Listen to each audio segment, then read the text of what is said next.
Assalamualaikum warahmatullahi wabarakatuh. Terima kasih atas kesempatan yang telah diberikan. Baik, sebelumnya perkenalkan kami dari kelompok 3 terdiri dari Muhammad Nur Hakim, Nur Ilahiman, Salsa Nabila S, Muammar Nur Hajida. Pada kesempatan kali ini kami akan mempresentasikan materi probability sampling. Baik, materi yang pertama akan dijelaskan oleh Nur Hajida.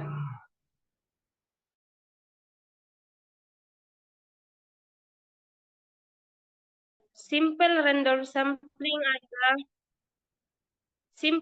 sampling adalah metode pemilihan sampel di mana setiap individu dalam populasi memiliki kesempatan yang sama untuk terpilih.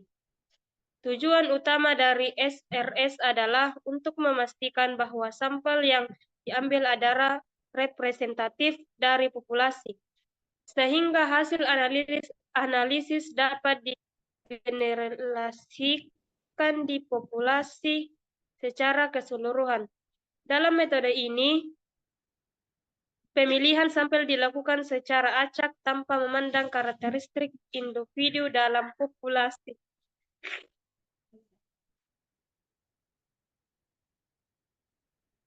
Lanjut, terdapat dua cara yang dapat dilakukan dalam simple random sampling, yaitu: 1. Sistem kocok. Sistem sampel acak sederhana dengan cara sistem arisan. 2. Menggunakan tabel acak. Memilih sampel dengan menggunakan satu tabel. Dalam penggunaannya ditentukan terlebih dahulu titik awal atau starting point. Kelebihan simple random sampling. 1. Representativitas. Karena setiap anggota populasi memiliki kesempatan yang sama untuk terpilih, hasil dari sampel biasanya dianggap representatif dari populasi secara keseluruhan.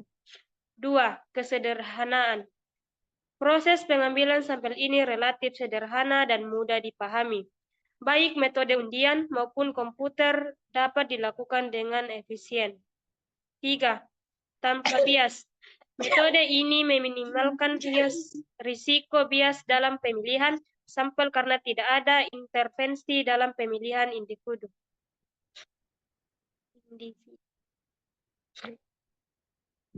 Kekurangan simple random sampling. 1. Tidak memperhitungkan subgrup. Dalam beberapa kasus, populasi mungkin memiliki subgrup yang signifikan. SRS mungkin tidak menangkap variasi yang ada dalam subgrup tersebut jika ukuran sampel tidak cukup besar. 2. Memerlukan daftar populasi. Untuk menggunakan metode ini, daftar lengkap dari seluruh anggota populasi harus tersedia, yang tidak selalu praktis dalam situasi tertentu. 3. Bisa tidak efisien untuk populasi besar. Dalam kasus populasi yang sangat besar, metode ini menjadi tidak praktis atau memerlukan sumber daya yang banyak.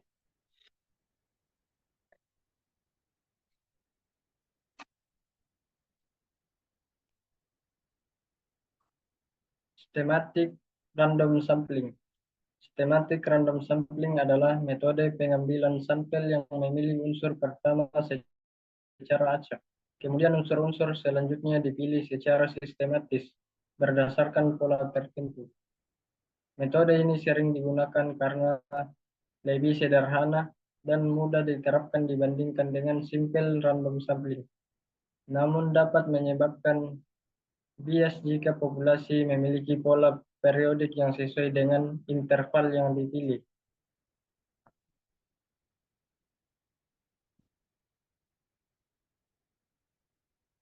Berikut cara pengambilan sampel sistematik random sampling. 1. Peneliti menentukan ukuran sampel yang akan dipilih. 2.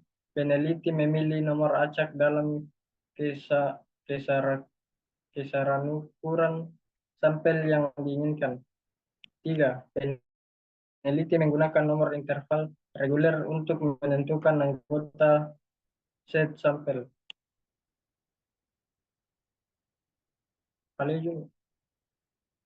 Kelebihan sistematik random sampling. 1.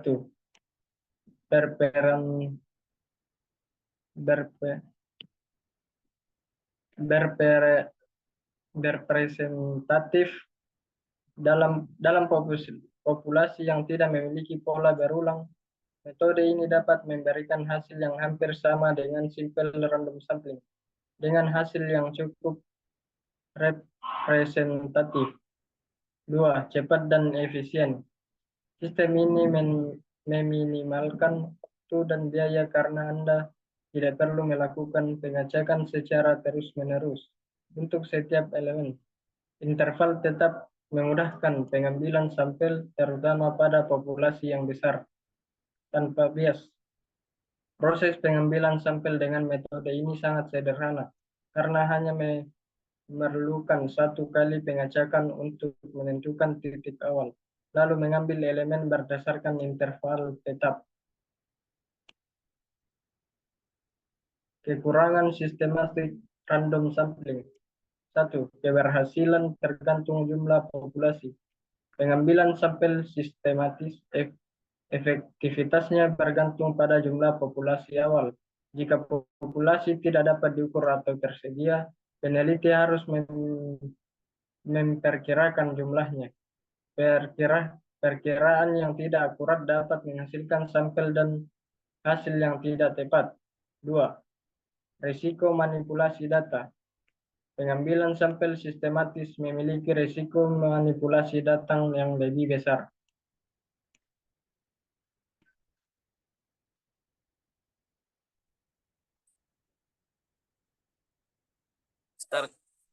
Stratified random sampling. Stratified random sampling adalah teknik pengambilan sampel yang membagi populasi menjadi beberapa serta atau kelompok kecil berdasarkan karakteristik tertentu yang relevan dengan penelitian. Setelah populasi dibagi, sampel acak diambil dari setiap strata. Tujuan utama dari metode ini adalah memastikan bahwa setiap subkelompok dari populasi diwakili dalam sampel sehingga hasil penelitian menjadi lebih akurat dan diandalkan. Next. Cara pengambilan sampel stratified random sampling. Yang pertama, identifikasi populasi dan karakteristik.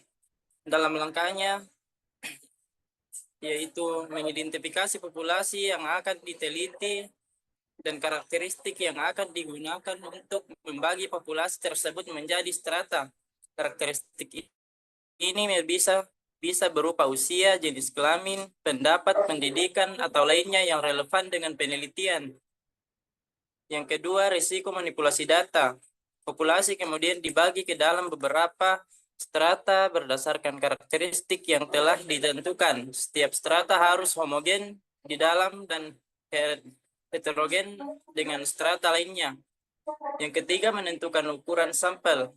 Menentukan ukuran sampel total yang akan diambil dari populasi. Selanjutnya, menentukan beberapa banyak sampel yang akan diambil dari setiap strata.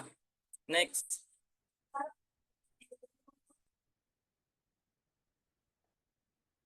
Kelebihan stratified random sampling,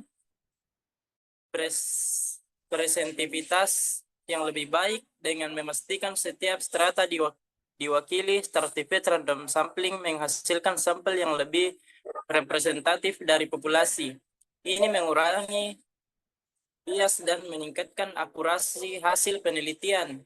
Akurasi yang lebih tinggi karena setiap strata diwakili, variabilitas dalam sampel berkurang. Ini meningkatkan akurasi estimasi parameter populasi seperti mean, median, dan penelitian. Selanjutnya, efisiensi dalam pengumpulan data. Dalam beberapa kasus, SRS dapat lebih efisien dibandingkan sampel random sampling karena variabilitas dalam D strata biasanya lebih rendah daripada variabilitas dalam populasi secara keseluruhan. Analisis subkelompok. Metode ini memungkinkan analisis yang lebih mendalam terhadap strata. Penelitian dapat mengevaluasi perbedaan antara strata dan mendapat wawasan yang lebih spesifik. Next. Selanjutnya, kekurangan stratified random sampling, yaitu identifikasi dan pembagian strata. Menentukan karakteristik yang tepat untuk membagi populasi ke dalam strata biasa sulit dan memerlukan pengetahuan mendalam tentang populasi. Selanjutnya, kompleksitas. Proses stratified random sampling lebih kompleks dan memakan waktu dibanding sampel random sampling, membutuhkan perencanaan dan pelaksanaan yang lebih teliti dalam pengumpulan data yang memakan waktu. Mengambil sampel dari setiap strata mungkin memerlukan lebih banyak waktu dan sumber daya, terutama jika strata tersebar secara geografis. Selanjutnya, kesesuaian dengan tujuan penelitian. Tidak semua penelitian membutuhkan stratifikasi. Penggunaan stratified random sampling harus sesuai dengan tujuan dan desain penelitian. Next.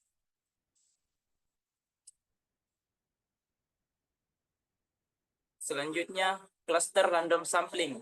Dalam definisinya, cluster random sampling adalah metode pengambilan sampel di mana populasi dibagi menjadi kelompok-kelompok atau klaster yang lebih kecil. Kemudian beberapa klaster dipilih secara acak dan seluruh anggota dalam klaster terpilih tersebut diikutsertakan dalam sampel. Next.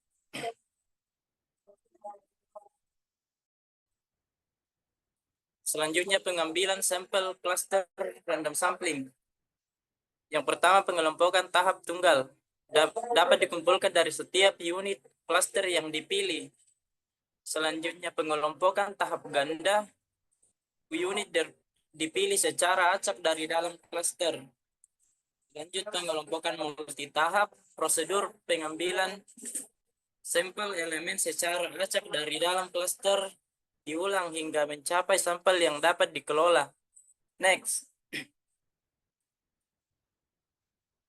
Dalam kelebihannya, cluster random sampling yang pertama itu efisien secara logistik. Jika cluster dikelompokkan berdasarkan logistik geografis, metode ini lebih efisien dalam hal biaya waktu karena sampel terkonsentrasi di area tertentu.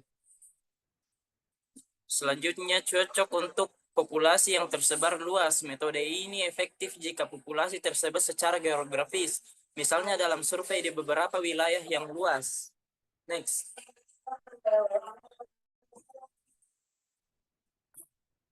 Lanjut dengan kekurangan cluster random sampling, yaitu kekurangan representatif jika cluster homogen. Jika cluster dalam populasi sangat berbeda suatu sama lain atau terlalu homogen, hasil sampel bisa menjadi biasa dan tidak mewakili populasi secara keseluruhan dan memerlukan analisis yang lebih rumit. Dari data cluster random sampling sering memerlukan metode analisis statistik yang lebih kompleks untuk mengurangi potensi bias. Next.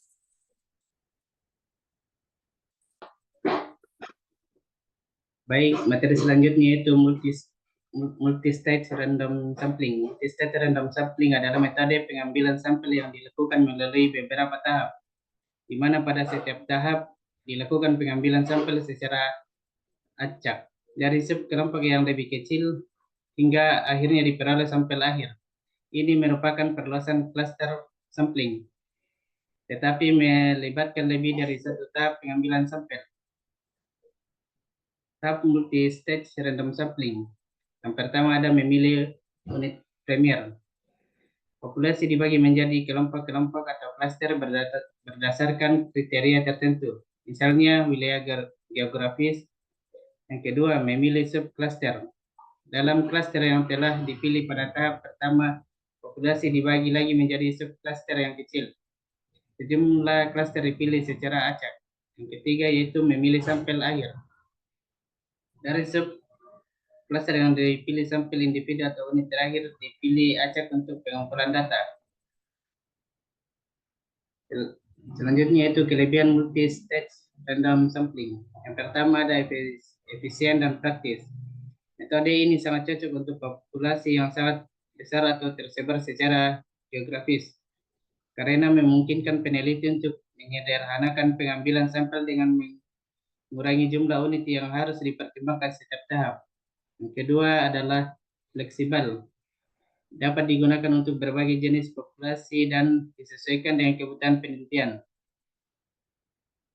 Yang ketiga ada minim risiko bias, meminimkan risiko bias sehingga hasil penelitian lebih valid dan dapat diandalkan. Selanjutnya yaitu kekurangan multi-stage random sampling. Yang pertama adalah kompleksitas pengambilan sampel. Karena melibatkan beberapa tahap pengambilan sampel, proses ini bisa menjadi rumit dan memakan waktu. Setiap tahap harus dilakukan secara hati-hati untuk memastikan representativitas sampel dan kesalahan di sampel yang bisa mengganggu hasil keseluruhan. Yang kedua ada kesulitan dalam analisis data. Data yang dihasilkan dari multi-stage sampling seringkali memerlukan teknik analisis statik yang lebih rumit untuk mempertimbangkan struktur pengelompokan atau cluster di setiap tahap. Yang ketiga ada sumber daya. Meskipun lebih efisien untuk populasi yang tersebar, multi-stage random sampling masih bisa menjadi mahal dan memerlukan banyak sumber daya, terutama jika cluster yang dipilih berada di wilayah yang berbeda secara geografis atau memerlukan pengumpulan data di banyak tempat. Baik, sekian presentasi dari kami. Kami ucapkan terima kasih. Wabillahi taufiq wal hidayah. Wassalamualaikum warahmatullahi wabarakatuh.